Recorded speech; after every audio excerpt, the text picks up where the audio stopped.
This is the story of the restoration of a Moroccan divan from Badia Design in North Hollywood.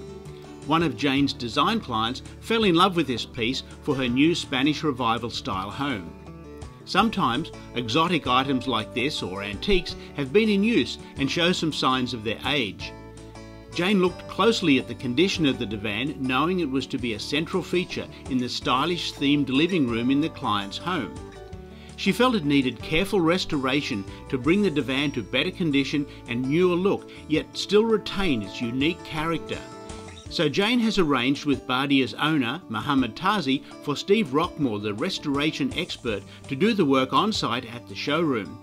Let's join Jane at Badia as she meets up with Steve to carefully agree on what needs to be done to get the divan looking just right.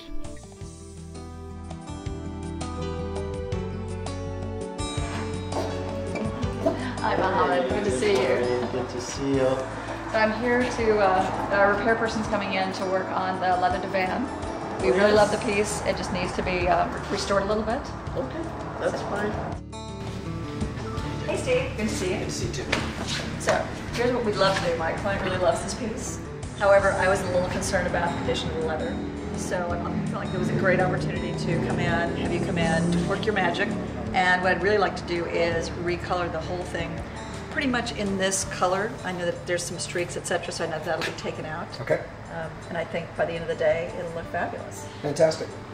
Yeah, kind of the process that what I'll be doing is matching the lighter color first, okay. The base color.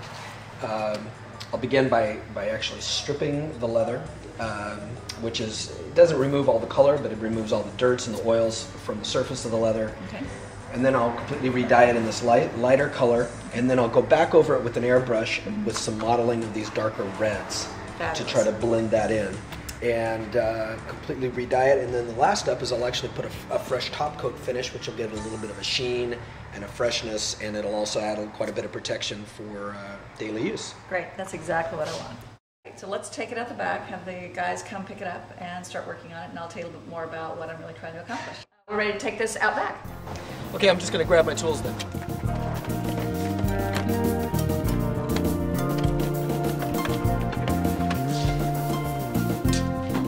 We have a Spanish revival home, so we really wanted some Moroccan and Spanish style. And even though we love the piece and the shape, it was just not quite in the condition that I was hoping for her. So that's why we called you in for your expertise. I understand you'll be able to either remove the stains and then change the color so it's really a more consistent, vibrant color and make it look new. Yeah, since these stains seem to be fairly permanent, honestly, I doubt I'll be able to remove them, but what I will be able to do is cover them with the lighter color and blend everything in. So when I'm done, that area will basically be invisible. Is obviously dyeing all the way from corner to corner, so there's going to be some blending in going on here. So how do you think you would handle this area right in here? Well, I can put some color in, so I can certainly cover all these white areas, dark areas. Down here, particularly near the bottom, on this side, there's extremely rusty. See this? Oh yes. So I think if anything, it's not gonna be bad. I mean, this looks almost like it was dyed once anyway, but I think it's rust actually, and not that. This will be the last area I'll dye because I'm going to use that as my standard to match everything else. So once I've dyed everything else to try to achieve this standard, this color here, then I will do this at last, so that I've got that to keep coming back to. I'm trying to achieve this look here. Okay. Otherwise, if I do that first, we've lost it, and it's going to be hard to go back to the standards of the original.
Sometimes it can take me up to 30 minutes just to achieve what I got right off the bat here.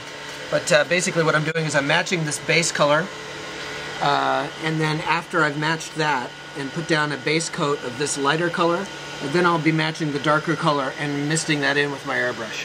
I'm currently just prepping the surface. This is methanol. It just removes oils and dirts from the leather. So I'm going to be using the center panel as a point of reference, as a place to make sure that she's happy with the result.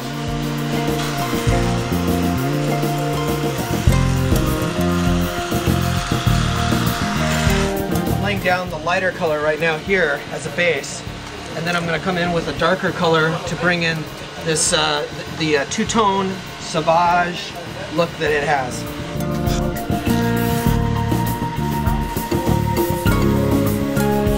Going much quicker than I expected, actually. I think I'm going to have something for you here pretty quick.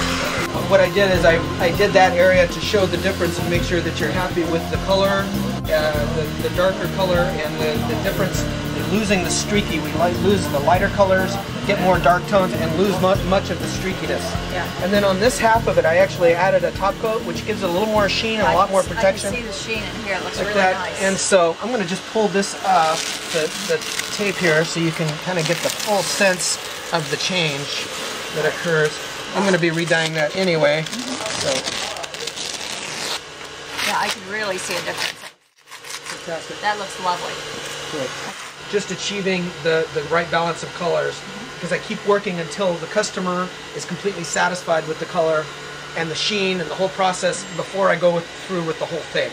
I don't want to start the big process until I know they're happy with the sample.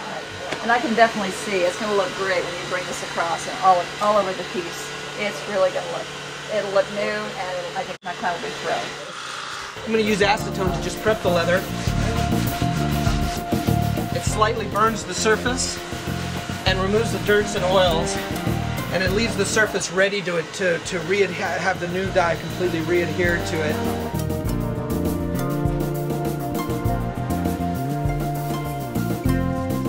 Okay, now we've seen how it's cleaned and prepared, then the colours matched and applied. Why don't we leave Steve to his work and come back when it's ready for unveiling?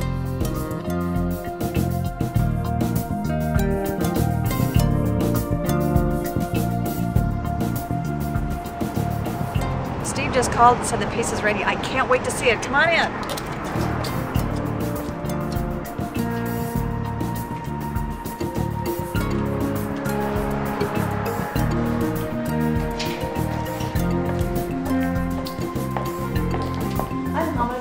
You've been watching Steve? Yes, in and out. I've been looking at it. It's coming up great. Great. I'm looking forward to seeing it. Let's go. Yeah.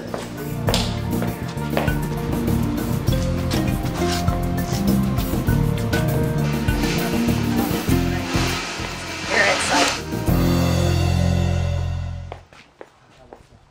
Wow. Oh, that looks great. Yeah. That really does. I almost don't recognize it. Yeah, it really did make a big difference. It was such a good quality leather, amazingly, you know. So it was a kind of a pleasure to work on, honestly. That is really great, and I think it really captures the color we're looking for. Yeah. And I think it really gives a great sense of what it can be. So, fantastic. Can I touch it? Absolutely. Wow, it is.